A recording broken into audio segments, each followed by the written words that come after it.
Guys, this is a long article. We're going to break this down. This is the article we have been waiting on because not that I question the credibility of all the information that's come out here over the past, 2-3 days, but this is from Jason Schreier, and he's covered so many stories, so many breaking stories, and he even covered the layoffs the last time it happened with Bungie. What we want to get from this article, and hopefully what it reveals to us, is more insight on what the hell is going on. Right now, Sony's Bungie faces reckoning after mass layoff. The creator of Halo and Destiny laid off more than 200 people this week, including several top executives. We knew that leadership was under fire because of the post that was put up by Bungie themselves, but the high-profile executives that are no longer at Bungie is wow.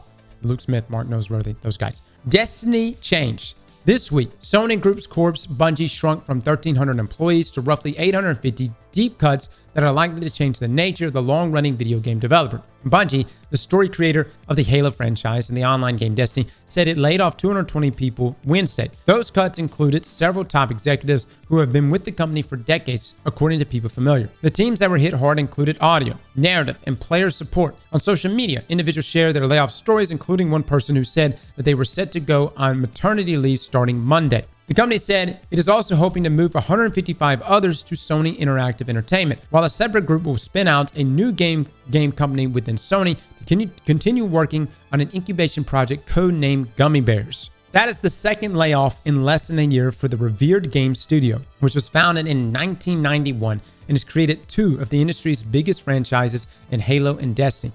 But ambitious growth and some big misses led Bungie to lose money over the last 2 years, forcing the developer to cut costs, freeze salaries, and shed hundreds of workers. This week, to learn more about what happened and what comes next, I spoke to 10 current and former Bungie employees who asked not to be identified because they were not authorized to speak to the press. They described a company that grew too fast and tried to develop too many projects at once, spreading resources too thin rather than prioritizing its chief moneymaker, Destiny 2. I mean, that's kind of what we've been asking for, is focus on just Destiny 2. Most of the people were critical of Chief Executive Officer Pete Parsons, saying that he had failed to take accountability for his own bad bets and that he'd been overly optimistic in his communication with the staff. Some said Parsons and other company leaders spoke of the Bungie magic, a confident mantra similar to the ones preached by other elite video game studios, that they can make anything work out. The BioWare magic, Arcane magic, etc. Yeah, dude. Man, when you start seeing this preached as a mantra,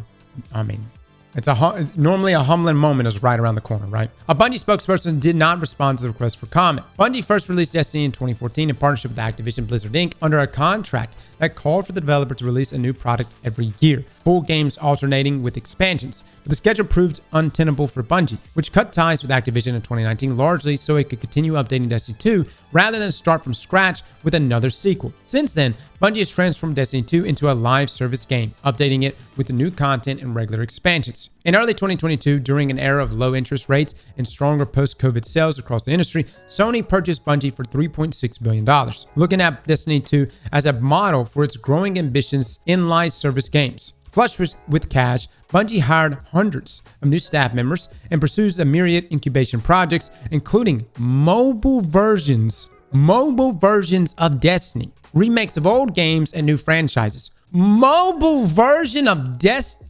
How would that even be possible? Look, man, I'm not entirely against having mobile version of Destiny. You're on the road, you want to pull your phone out, lose some chests, hopefully get another exotic class item that might be the role you're looking for. I just don't see how it's possible. But the following year, as the industry's pandemic surge slackened, Bungie grappled with several problems. An expansion called Lightfall failed to impress fans, while Marathon, an extraction shooter game that was well into development, struggled to coalesce. Meanwhile, the next Destiny 2 expansion, called The Final Shape, was also floundering and needed more time to come together. During one grim meeting in late 2023, according to the people familiar, Parsons told staff that the company had missed its revenue targets by 45% and was losing money. Bungie delayed The Final Shape, and Marathon has subsequently laid off around 100 employees. Feeling the pressure from a parent company seeking increased profitability and facing its own set of challenges, Bungie executives charted a new course.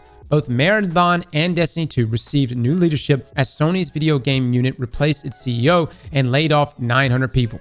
Hold on, can somebody explain this sentence a bit more? Both Marathon and Destiny 2 received new leadership as Sony's video game unit replaced its CEO and laid off 900 people. Okay. So that's right.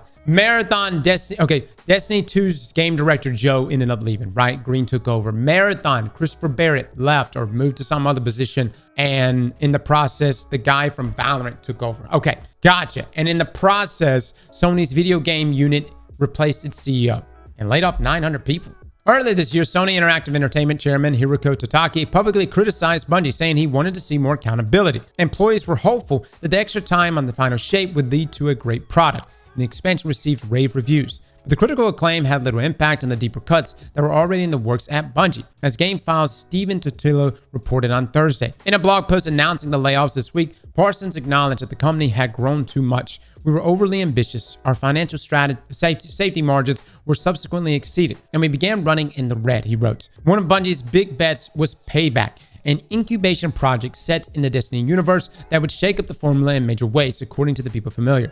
It would pivot from a first-person to a third-person perspective and allow players to use the franchise's characters to explore a large world while cooperating to battle monsters and solve puzzles. The pitch took elements from popular games such as Warframe and Genshin Impact. Look, I'm all for a game in the Destiny universe. I'm all for a large world to explore and cooperating with other people and battling monsters. But if there was something I could put under the umbrella of Bungie magic, it is its shooting mechanics as a first-person shooter. Now, Destiny is unique because you have like abilities that take you into third person. You have certain weapons that take you into third person, but at its core is a first-person shooter.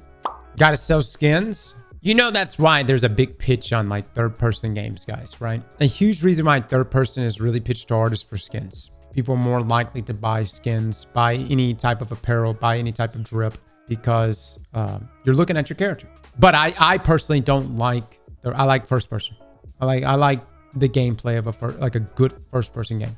Now, although several internet rumors over the last few months have suggested that Payback would be a sequel to Destiny 2, it was a significant departure from the previous two games, according to the people familiar, and would have been perceived more as a spin-off. But 2 months ago, Bungie canceled Payback to prioritize games that were more imminent, moving the bulk of its team to Marathon, which is targeting a release in 2025. Okay, so 2 months ago. So this would have been 2 months ago, just a few weeks after the video showcasing what Bungie was cooking for the final shape, and more specifically, the video where Luke Smith was talking to us directly and said, this is not it for Destiny, or we have more to share, yada, yada.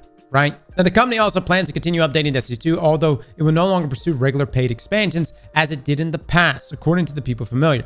During one recent meeting, a company leader told attendees that sales of each expansion had declined year over year, including June's The Final Shape, so they would be moving away from an annual release model. Some staff said they're optimistic about the vision for Destiny 2 under the new director Tyson Green. I do like Tyson Green a lot. A Bungie veteran who took the helm earlier this year. In the coming months, the people said Bungie will look to retain and attract players with smaller scale content drops modeled after Into the Light, a well-received update in April that added a new mode to the game. Rather than selling this content, they said Bungie will aim to release it for free.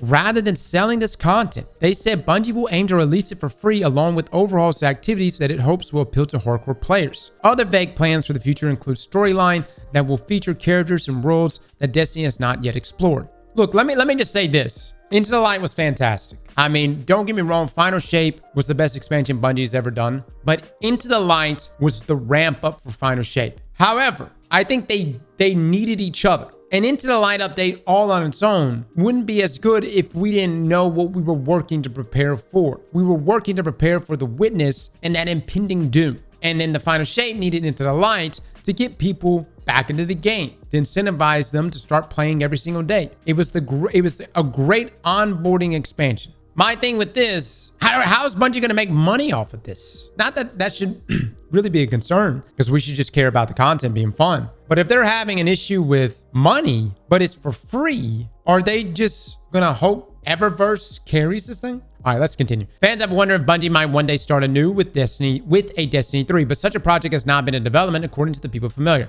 Bungie instead looking to create a smoother onboarding process for Destiny 2, such as rebranding to attract new players who might be turned off by a game that can now feel impenetrable to those unfamiliar with its ample proper nouns. Those left at Bungie will now have to make do with a smaller staff, tighter schedules, and a company that looks significantly different than it did 3 days ago.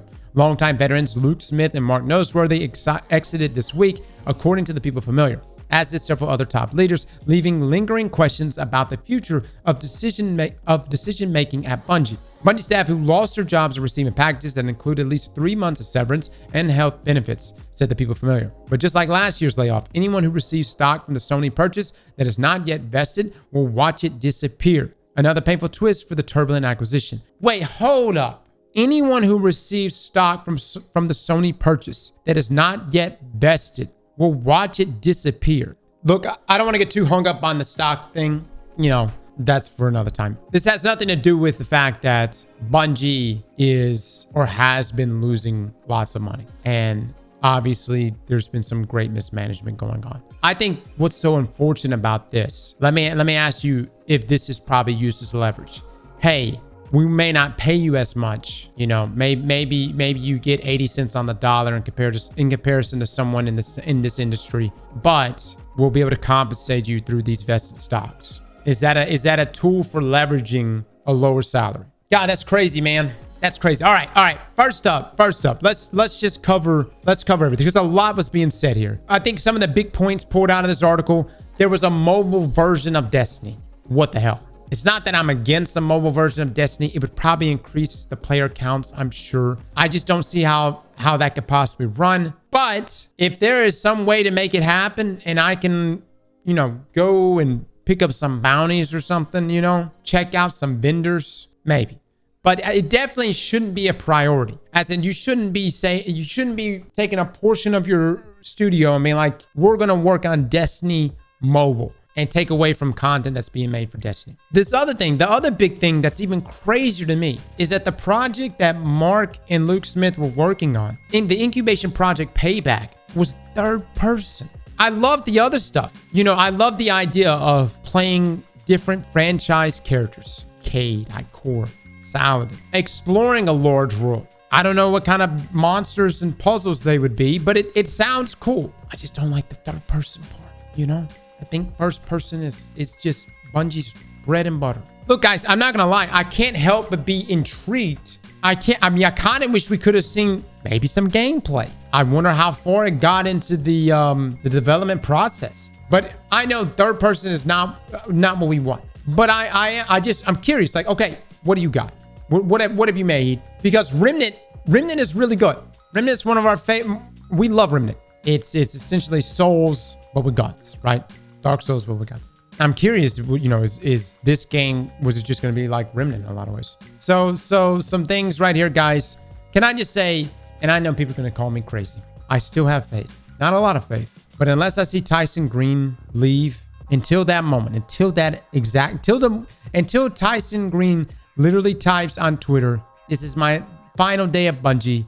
It's been a great 30-something years. Until I see that tweet that I'm almost certain he probably has copy pasta somewhere for that moment, I'm going to still have some little bit of faith. I swear to God, if that tweet comes out Monday morning, I'm done. It's dead. It's over. So some other things to take away. Okay, Gummy Bears is still going, but it's under Sony's umbrella, right? Destiny 3 is not being worked on, won't be worked on, will probably never be worked on. Guys, just face it, D3, it ain't a thing, man. It ain't a thing. And many people were let go, including veterans like Luke Smith and Mark Noseworthy. Some of this information is things you know or knew from previous articles we already covered. I think the biggest thing, though, is this right here. Is this thing. It says, during a recent meeting, a company leader told attendees that sales of each expansion had declined year over year, including June's the final shape. So they will be moving away from an annual release model. And instead, they're going to be moving into smaller scale content drops modeled after Into the Light. It doesn't sound good. It sounds like a scale back. Oh yeah, let me clarify. Luke Smith and Mark Noseworthy were not let go. They resigned. Yes. Here's what I think ended up happening. We said this earlier today. I think that they were approached by maybe Peach or whoever else and was told that, hey, listen, we're not doing Payback. We're not doing any of these other incubation games, and we're not doing a D3. If you want to work here, you can go work back on D2 again. And I'm sure Luke and Mark were probably like, no, I don't think we're going to do that. Oh, so 6 roles just opened up. Destiny gameplay designer, senior to staff. Hybrid Bungie approved remote locations, game design. Destiny principal communication manager, publishing and marketing. Marathon principal product manager, live and commerce. Marathon senior AI designer, game design. Marathon weapon designer, mid to senior. Release manager, publishing and marketing. So these are the 6 positions that just opened up. That game is not coming out next year. Guys, I'm gonna be honest. I don't think Bungie's got a choice. I think Marathon has to come out next year. If they're in trouble money-wise, and Sony is literally they are literally riding them to get this thing out, I think Marathon's got to come out. Of course, we all know it's gonna fail. I always give everything a fair shake. Okay, I always give everything a fair shake. I'm willing to give Marathon a fair shake. No lie, I would have given Payback a fair shake. All right, Bungie, I'm not wanting a third-person Destiny, but all right, let me see it. I'll give it a fair shake. Slap that like button like your mama told you right.